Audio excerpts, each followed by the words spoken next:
राम मंदिर के साथ हिंदुओं की श्रद्धा है, लेकिन राम मंदिर निर्माण के बाद से कुछ लोगों को लगता है कि वो नई जगहों पर इसी तरह के मुद्दों को उठाकर हिंदुओं का नेता बन सकते हैं। ये स्वीकार्य नहीं है।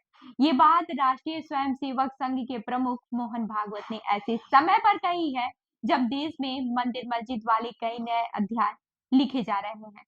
उपासना स्थल अधिनियम पर चल रही बहस के बीच देश में संभल, मथुरा, अजमेर और काशी समेत कई जगहों पर मस्जिदों के प्राचीन समय में होने का गुरुवार यानी कि 19 दिसंबर को पुणे में हिंदू सेवा महोत्सव के उद्घाटन के मौके पर बोलते हुए मोहन भागवत ने इस माहौल पर चिंता जाहिर करते हुए एक बार फिर मंदिर मस्जिद वाले चैप्टर को बंद करने की बात कही है। उन्होंने कहा, तिरस्कार और शत्रुता के लिए हर रोज नए प्रकरण निकालना ठीक नहीं है और ऐसा नहीं चल सकता। मोहन भागवत के बयान के बाद से न सिर्फ राजनीतिक गलियारों में खींचातान शुरू हो गई है, बल्कि कई साधु संतों ने भी उनके खिलाफ मोर्चा खोल दिया। वहीं मोहन भागवत के इस भाषण के क्या मायने हैं? क्या वे संघ के मेंबर को अपनी दिशा बदलने की नसीहत दे रहे हैं? आपको बता दें कि मोहन भागवत के बयान पर स्वामी रामभद्राचार्य ने सवाल उठाए हैं। समाचार एजेंसी एनआई से बात करते हुए उन्होंने कहा, ये मोहन भागवत का व्यक्तिगत बयान हो सकता है, ये सबका बयान नहीं है। वो किसी एक संगठन के प्रमुख हो सकते हैं, हिंदू धर्म के वो प्रमुख नहीं है। हम उनकी बात मानते रहे हैं, वो हमारे अनुशासक नहीं है, हम उनके अनुशासक हैं। वहीं ज्योतिर्मठ के शंकराचार्य अभिमुक्तेश्वरानंद भी मोहन भागवत के बयान की बात से गुस्से में दिखाई दे रहे हैं। एबीपी न्यूज चैनल से बात करते हुए उन्होंने क्या कुछ कहा है, देखिए इस वीडियो में। को ये बात समझ में नहीं आती है कि अगर कहीं कोई अनाचार अत्याचार पूर्व में हुआ है और आज की पीढ़ी उसको ठीक से जान लेना चाहती है, समझ लेना चाहती है, तो इसमें बाधा क्या है? अगर ये इतिहास कहीं निकल रहा है कि यहाँ पर हमारे मंदिर को तोड़ करके मस्जिद बनाई गई और उसकी सच्चाई को हम जान लेना चाहते हैं, तो इसमें क्या बाधा है? सच्चाई अगर नहीं जानी जाएगी तो ये मिथ बना रहेगा। कुछ लोग कहेंगे कि ऐसा हुआ था, कुछ लोग कहेंगे कि ऐसा नहीं हुआ था, झूठ मूठ की कहानी फैलाई गई है। तो ये तो ठीक नहीं है ना समाज के लिए।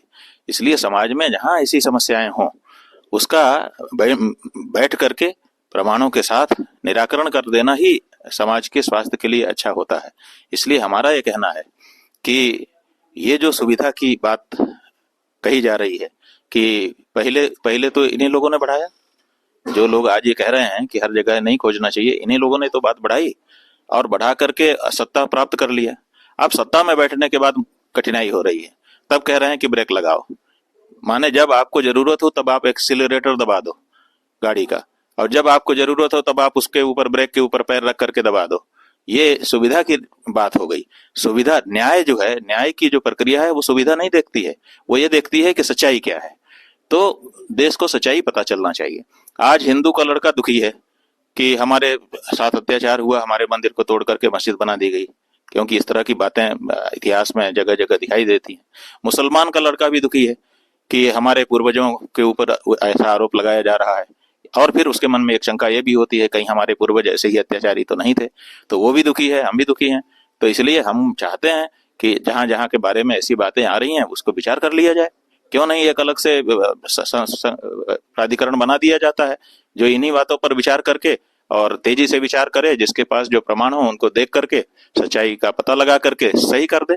आपको बता दें कि लोकसभा चुनाव 2024 के समय भी भारतीय जनता पार्टी और संघ के बीच मतभेद सामने आए थे। शुरुआती कुछ चरणों के बाद से प्रचार के दौरान बीजेपी के राष्ट्रीय अध्यक्ष जेपी नड्डा ने इंडियन एक्सप्रेस को दिए इंटरव्यू में कहा था कि बीजेपी अब संघ की जरूरत नहीं है। वहीं वरिष्ठ पत्रकार अशोक वानखेड़े कहते हैं कि जेपी नड्डा के इस बयान के बाद मोहन भागवत आक्रामक हो गए थे। लेकिन अब सवाल यह उठता है कि क्या संघ के प्रमुख इस तरह के बयानों का कुछ असर जमीनी स्तर पर भी पड़ेगा? क्या संघ से जुड़े संगठन मोहन भागवत की बात को सुन रहे हैं? इस पर वरिष्ठ पत्रकार विजय त्रिवेदी कहते हैं कि देश में संघ के स्वयंसेवकों की संख्या करीब 1 करोड़ है, जबकि हिंदुओं की आबादी करीब 80 करोड़ है। ऐसे में हम मान लेते हैं कि हर हिंदू संघ से जुड़ा है, लेकिन ऐसा नहीं है। इसलिए भी यह जरूरी नहीं है कि मोहन भागवत के बयानों का सीधा असर जमीन पर दिखाई दे। तो मोहन भागवत के मंदिर मस्जिद वाले बयान पर आपका क्या कहना है, हमें जरूर बताइएगा। मैं हूं रूबी आपके साथ और आप देख रहे हैं जन दर्पण न्यूज। धन्यवाद।